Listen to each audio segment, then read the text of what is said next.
안녕하세요. 꿈꾸는 자본가의 성장 읽기. 오늘은 10억짜리 경매 비법이라는 책을 가지고 부동산 경매에 대한 이야기를 해볼까 합니다. 이 10억짜리 경매 비법에서는 일반적인 부동산 경매 책과는 좀 다르게 뭐 부동산 막 경매 그 권리를 분석하고 뭐 물론 이런 얘기도 좀 들어있긴 하지만 이런 얘기보다는 뭔가 좀 실무적인 이야기를 많이 하고 있습니다. 그래서 제가 이 영상을 이제 만들 때도 부동산의 뭐 권리 분석 방법을 이야기하기보다는 다른 책에서는 이야기하지 않는 뭔가 부동산의 그런 경매를 실전을 했을 때 어떤 것을 주의해야 되고 어떤 것을 알고 가면 좋은지 이런 것들 위주로 이야기를 하고요. 부동산 경매에 있어서 권리 분석에 대한 것들은 제가 따로 영상을 찍거나 혹은 다른 책을 통해서 이야기를 하도록 하겠습니다. 오늘 이렇게 5가지를 이야기할 겁니다. 첫 번째, 전세가를 주목하라. 두 번째, 단돈 10만 원이라도 벌 수 있는 물건부터 시작하라. 세 번째, 부동산 경매 변호사가 잘할까? 네 번째, 매각 물건 명세서에 다 나와 있다. 다섯 번째, 임장을 하는 이유. 전세가를 주목하라. 그러나 우리나라에는 전세 가격이라는 실수요자가 결정하여 만드는 지표가 있다. 따라서 이 전세 가격은 투자에서 황금 지표라고 할 수 있다. 이것은 마치 물건을 구매할 때 이미 원가를 알고 구매하는 행위와 같다. 원가는 무엇인가? 손해가 나지 않는, 손해가 나서는 안 되는 기준 가격이다. 오랜 역사를 통틀어 투자나 거래에서 상대방의 원가를 파악하기 위해 얼마나 많은 노력을 기울여 온 줄 아는가? 원가라는 기준을 알아야 내가 사는 재화가 합리적인 가격인지, 투자를 하는 상품이 합리적인 가격인지를 알 수 있기 때문이다. 부동산의 경우 투자라는 목적의 가치와 거주, 사용이라는 목적의 가치가 함께 있는데 우리나라에서는 전세라는 제도로 인하여 거주 목적의 가치를 원가 개념으로 쉽게 평가할 수 있다. 원가 이하로 거래되는 것은 어떤 경우에 가능할까? 재화의 소유자가 망했을 경우에나 가능하다. 부동산이라는 재화는 소유자와 사용자가 따로 나뉠 수 있다. 사용자인 임차인은 부동산을 사용하는 권리를 얻기 위해 보증금을 소유자인 임대인에게 맡긴다. 이런 관계에서 매매 가격이 부동산 가격 이하로 내려간다는 것은 원가 이하로 거래되는 행위로서 망했을 경우에나 발생하는 매우 드문 일이라고 할 수 있다. 하지만 매매 가격이 만약 전세 가격 이하로 거래되는 일이 실제로 일어나게 된다면 그 피해는 소유자인 임대인과 사용자인 임차인 모두의 몫이 된다. 하지만 돈을 보관하고 있는 사람과 돈을 맡긴 사람 중 누가 더 큰 피해를 보는지는 굳이 따져보지 않아도 쉽게 알 것이다. 따라서 전세 가격은 부동산 투자에서 잃기 어려운 안전마진이란 기준이 된다고 할 수 있다. 여기서 이제 전세가, 부동산 투자하실 때는 항상 전세가를 보시는 게 중요합니다. 저는 이제 85%를 이야기를 하는데 만약에 내가 투자하려는 아파트 혹은 빌라의 가격이 매매가 대비 전세가 비율이 85%라면은 뭐 어느 정도 안정적으로 투자를 할 수 있다. 그 정도라면은 전세가가 떨어질 일은 거의 없다. 정말 발생한다면은 정말 드문 일이 될 것이다. 라고 생각하시면 될 것 같습니다.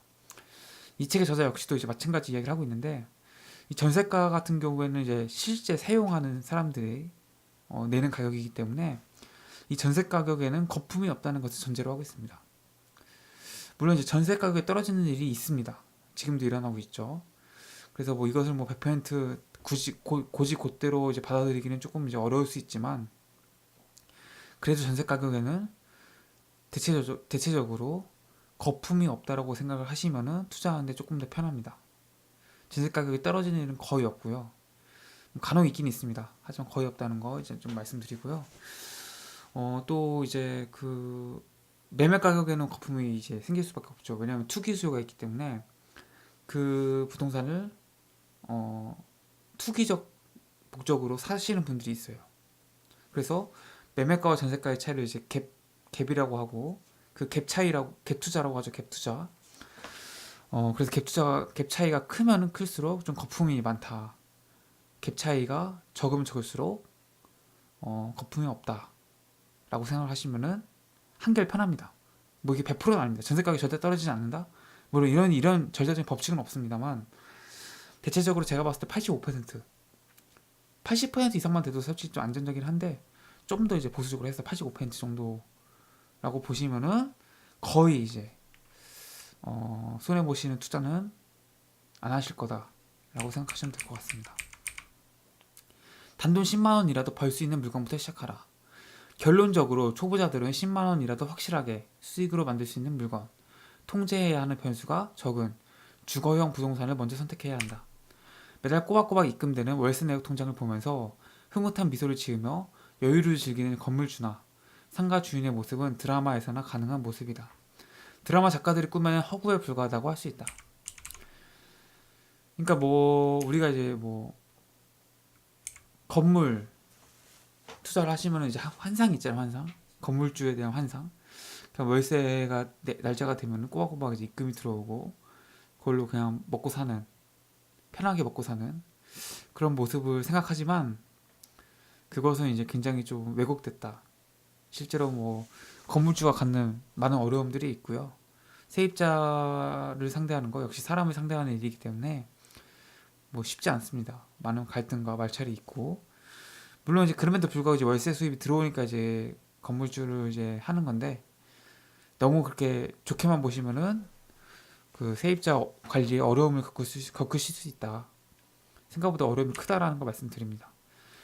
그래서 초보자들은 이제 주거용 부동산, 이 상업용 부동산, 특히 뭐 상가 투자 같은 경우에는 굉장히 생각보다 어렵습니다. 상권이 활성화가 될지 안 될지, 또 죽은 상권, 경매에 나오는 것들은 거의 다 죽은 상권이잖아요. 그 죽은 상권을 살리는 게 쉽지 않습니다. 그렇기 때문에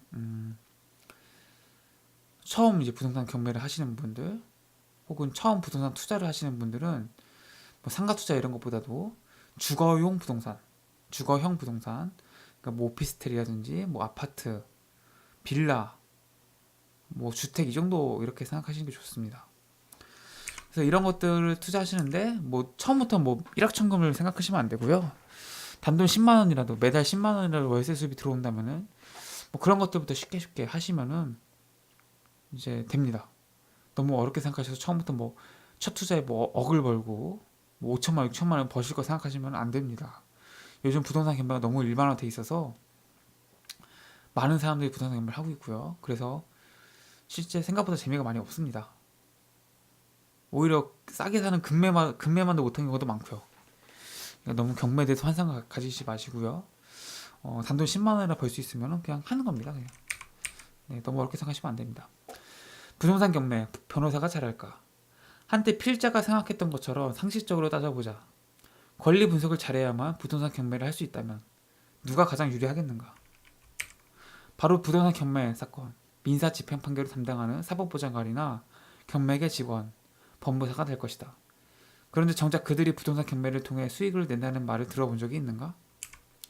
필자와 거래를 했던 많은 법무사들조차 경매가 돈이 돼요? 라고 질문하는 것을 보면 많이 따져볼 필요도 없이 딱히 그런 것 같지 않다. 법무사들도 각자 전문적으로 맡은 분야가 다르다고 생각할 수도 있겠지만 경락잔금 대출을 위해 거래를 했던 많은 법무사들을 포함해서 따져봐도 그렇다. 경락잔금 대출을 위한 법무사가 하는 일이 바로 은행 대출을 진행하는데 담보가 되는 경매 물건이 법리적인 물건이 없는 법무적인 문제가 없는지를 먼저 따지는 권리 분석이다. 권리 분석을 잘해서 부동산 경매를 잘하는 것이라면 그 권리 분석을 주된 업무로 하는 분야의 현직 종사자들이 당연히 잘해야 하는 것이 맞겠지만 현실에서 그들은 부동산 경매를 통한 수익이 아닌 주업으로 소득을 얻고 있다. 부동산 경매를 과연 변호사들이 잘할까? 저희 변호사란 말을 일부러 붙여봤는데, 그러니까 그 법을 다루는 사람들이 부동산 경매에서 정말 유리할까라는 질문입니다. 절대 그렇지 않다는 게 이 책의 저자의 이야기입니다. 그러니까 우리가 뭐 부동산 경매를 하면은 가장 중요하게 생각하는 게 이제 권리 분석이잖아요. 뭐 내가 이 세입자가 돈을 얼마나 받아가는지, 배당이 얼마나 되는지, 뭐 소유자가 배당금을 얼마나 받아가는지, 뭐 이런 것들이 뭐 굉장히 중요하다고 생각하는데 생각보다 그런 것들이 중요하지 않다라는 거죠. 뭐 사법보좌관이나 경매계 직원, 법무사들이 뭐 부동산 경매에서 정말 엄청난 돈을 벌 것 같지만 실제로 전혀 그렇지 않더라는 거죠. 법무사들조차 오히려 경매가 돈이 되냐고 이 책의 저자에게 물을 정도로 뭐 생각보다 그렇게 큰 재미를 못 본다. 그 이유는 이제 여러 가지 있겠지만 제가 생각하기엔 그렇습니다. 이 권리 분석이라는 게 경매에서 그렇게 중요하지 않다. 경매 분석이 생각보다 수월하다, 쉽다. 그렇기 때문에 법무사들이 그렇게 뭐 큰 돈을 벌지 못한다. 실제로 뭐 경매 분석이 정말 까다로운 뭐 특수 권리 이런 것들이 생각보다 돈이 많이 안 되더라는 겁니다. 그렇기 때문에 내가 일반인이라고 내가 법을 잘 모른다고 해서 부동산 경매에서 불리하지 않다. 정말 부동산 경매에서 필요한 법률적인 문제들은 배우는데 어렵지 않고 정말 중요한 거는 뭔가 심리적인 것들. 이 물건을 사야 될까 말아야 될까. 정말 이 시점에 경매를 하는 게 맞는지 안 맞는지. 낙찰가를 얼마나 정하는지. 이런 것들이 정말 경매에서 돈이 되고 경매의 고수를 나누는 정말 중요한 요소라는 거죠. 생각보다 법률적인 문제들은 부동산 경매에서 돈을 버는 데 있어서 크게 중요하지 않다라는 것을 꼭 명심하시는 게 좋습니다. 그러니까 쫄지 말고 투자하라는 거죠. 네. 매각 물건 명세서에 다 나와 있다. 매각 물건 명세서에 필요한 기본 권리 분석이 되어 있다. 매각 물건 명세서란 쉽게 말하자면 물건을 구매하는 데 필요한 안내, 주의사항, 설명과 같다. 백화점에서 옷을 살 때 가격표와 같이 붙어있는 태그와 같다. 옷을 사기 전 주의사항이 무엇인지, 옷감의 재질은 무엇인지, 사이즈는 어떻게 되는지 상세하게 기술된 안내문과 같은 역할을 하는 것이 매각 물건 명세서다. 따라서 매각 물건 명세서만 꼼꼼히 확인하는 것만으로도 기본적인 권리 분석을 할 수 있다. 그러니까 그 부동산 경매 뭐 사이트를 가시거나 무료 사이트요, 유료 사이트 아니고요. 혹은 대법원 경매, 대법원에서 운영하는 경매 사이트에 들어가시면은 매각 물건 명세서라는 것이 있습니다. 이 매각 물건 명세서는 누구나 볼 수 있고요. 뭐 제가 보여드릴까요 지금? 제가 한번 보여드릴게요 지금. 이렇게 인터넷을 들어가시면은 네이버에서 대법원 경매라고 치십니다.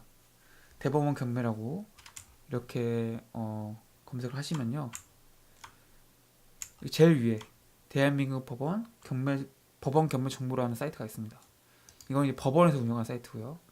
이렇게 법원 경매 나오면요.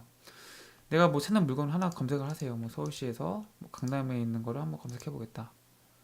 검색을 누르시면 나오잖아요. 여기서 뭐 아파트 볼까요? 아파트 이 보시면은 이제 이렇게 물건 상세 검색에 나오고 내가 원하는 물건 선택하면 이렇게 나옵니다. 여기 보면은 현황 조사서 볼까요 한번?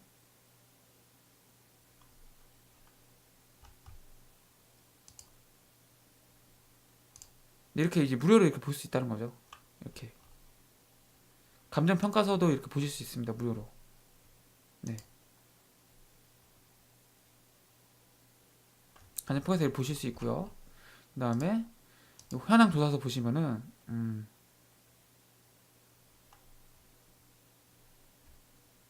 현재 상황에 대해서 알 수가 있습니다. 그래서 기본 정보 나와 있고 점유 관계 나와 있고요. 임대차 관계 조사서 이런 식으로 다 기본적인 사항들 다 공개가 되고 있습니다. 이것만 잘 보셔도 권리 분석하는 게 어렵지 않다라는 거죠. 네. 표시목록도 나와 있고요. 그러니까 뭐 너무 그 경매에 대해서 너무 이제 어렵게 생각 안 하셔도 됩니다. 그러니까 무료로 볼 수 있습니다. 이게 뭐 어려운 거 아니고요. 그러니까 누구나 쉽게 무료로 볼 수 있기 때문에 그냥 쉽게 하시면 됩니다.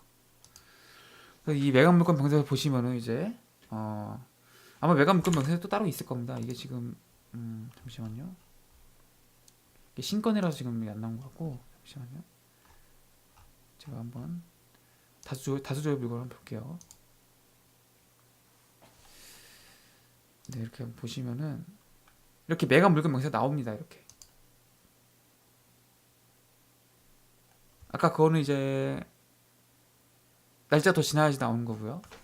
아직 그 기일이 좀 임박해야 나오거든요. 이게 매각 물건 명세서가 일주일 전인가 그때 나오거든요. 네, 지금 설치가 안 되어 있네요. 지금. 네.